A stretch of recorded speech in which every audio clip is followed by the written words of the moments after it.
श्री लक्ष्मी नारायण की निस्वार्थ और निष्काम सेवा से प्रसन्न होकर भगवान विष्णु लक्ष्मी ने किस तरह मुकेश माली और उसकी पत्नी कृपा को धन धान्य और हर तरह के सुख साहेबी से भर दिया, उसकी एक मैं सच्ची और अनोखी कहानी सुनाता हूँ। फ्रेंड्स, विराट क्रिएशन में आपका स्वागत है। किसी गांव में एक जमींदार रहता था। उस जमींदार के वहाँ मुकेश माली का काम करता था और उसका खेत, उसका जो बाग था उसे सहेजता था। उस बाग के नज़दीक में ही एक छोटा सा तालाब था और उसमें बहुत सारे कमल के पुष्प उगते थे। मुकेश माली रोज़ प्रातः पूरे बगीचे को साफ करता था और बगीचा सहेजता था और जो कमल के फूल उगते थे उसमें से नित्य 2 फूल लेता था और अपनी पत्नी कृपा को देता था। कृपा वो फूल अपने घर में, जहाँ पर उसने छोटा सा श्री लक्ष्मी विष्णु का मंदिर बनाया था, उसमें चढ़ाती थी और बहुत ही प्रेम पूर्वक भगवान लक्ष्मी नारायण की पूजा करती थी और उन्हें छोटे से छोटा जितनी उनकी हैसियत थे उसके मुताबिक भोग लगाती थी और फिर दोनों पति पत्नी रात को खाना खाते थे। इस तरह कुछ वर्ष बीत गए। सेठ जी मुकेश से बहुत प्रसन्न थे और इस तरह दिन चलने लगे। लेकिन सेठ जी का बेटा जो पहले छोटा था वो धीरे धीरे बड़ा हुआ। उसको अपनी दौलत का बहुत घमंड था और वो गुस्सैल भी था। एक दिन उसने मुकेश माली को कमल के फूल अपनी पत्नी को देते हुए देख लिया, तो उसने कहा, ये फूल तुम चुरा कर क्यों देते हो?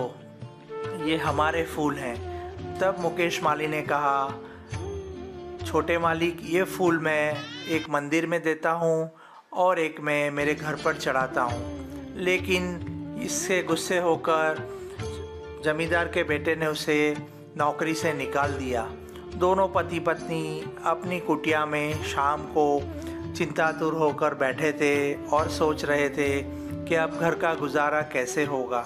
अभी तो मुकेश माली को बहुत ही चिंता होने लगी, क्योंकि उसका जो बेटा था वो भी अभी शहर की स्कूल में पढ़ने जाता था, तो उसका खर्चा किस तरह निकलेगा, उस चिंता में दोनों पति पत्नी सो गए। रात को एक ज्योत प्रगटी और दोनों उठे तो उन्होंने देखा भगवान विष्णु नारायण और लक्ष्मी जी साक्षात खड़े थे। उन्होंने कहा, तुम्हारी निस्वार्थ और निष्काम सेवा से हम प्रसन्न हुए हैं। तुमने सालों तक हमें कमल के फूल और अपनी हैसियत के मुताबिक प्रसाद चढ़ाया है। मांगो, तुम्हें क्या चाहिए?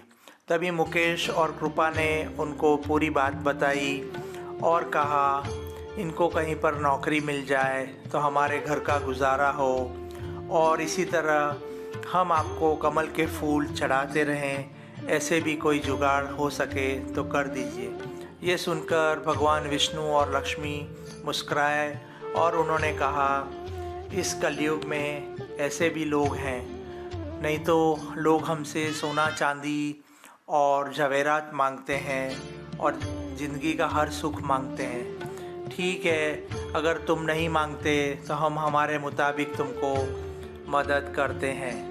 ऐसे करके भगवान विष्णु ने अपनी चमत्कारी छड़ी से उनका घर धन धान्य और सोने और हीरे जवाहरात से भर दिया और महालक्ष्मी ने उनके पूरे घर में चलकर उनके आंगन में एक छोटा सा तालाब भी कर दिया, जिसमें बहुत सारे कमल के फूल थे।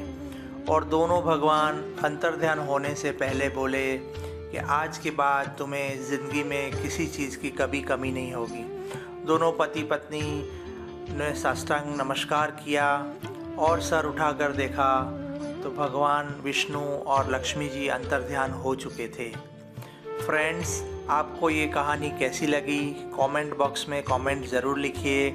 मेरे इस वीडियो को शेयर, लाइक और सब्सक्राइब कीजिए ताकि दूसरे लोगों को भी इसके सुनने का और भगवान विष्णु लक्ष्मी की पूजा नियमित रूप करने से, निष्काम रूप से करने से किस तरह के फ़ायदे होते हैं उनको भी इसकी जानकारी मिले। नमस्कार।